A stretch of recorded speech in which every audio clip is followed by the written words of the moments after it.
एक दिन महर्षि नारद भगवान शंकर, भगवान विष्णु और ब्रह्मा जी से मिलने स्वर्ग गए, किंतु तीनों में से किसी से भी उनकी मुलाकात नहीं हो पाई। लेकिन तीनों देवों की धर्मपत्नियां जरूर मिली।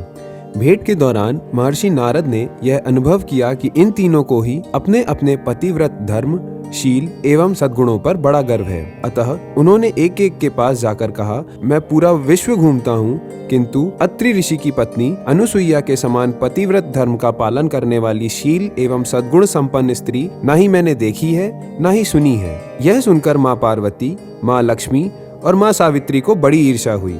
अब वे तीनों व्याकुलता से अपने पतियों के आने की प्रतीक्षा करने लगीं। अपने अपने स्वामी के आगमन पर उन्होंने अपने पति से प्रार्थना की कि वे सती अनुसुईया का पत्नी धर्म भंग करें। पत्नियों के कहने पर तीनों देवता इस काम के लिए राजी हो गए।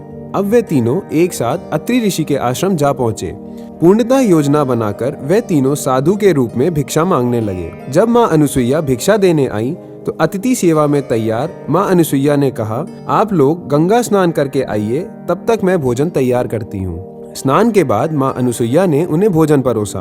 तब तीनों देवता बोले कि जब तक तुम नग्न होकर भोजन नहीं परोसोगी तब तक हम भोजन नहीं करेंगे। अब पतिव्रत धर्म का पालन करने के कारण उन्हें देवताओं का छल कपट ज्ञात हो गया। फिर वे तीनों को बैठाकर अपने पति अत्रि ऋषि के पास गईं और उनके चरण धोकर जल ले आईं। उस जल को उन्होंने देवताओं पर छिड़क दिया। जल के प्रभाव से तीनों देवता दूध मुँहे बच्चे बनकर बाल क्रीड़ाएं करने लगे। तब माँ अनुसुईया ने उन तीनों को दूध पिलाकर पालने में सुला दिया।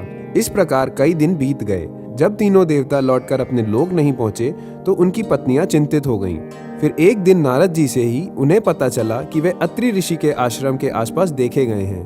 अब तीनों देव पत्नियां ऋषि के आश्रम में पहुंची और अपने पति के विषय में सती अनुसुईया से पूछने लगीं।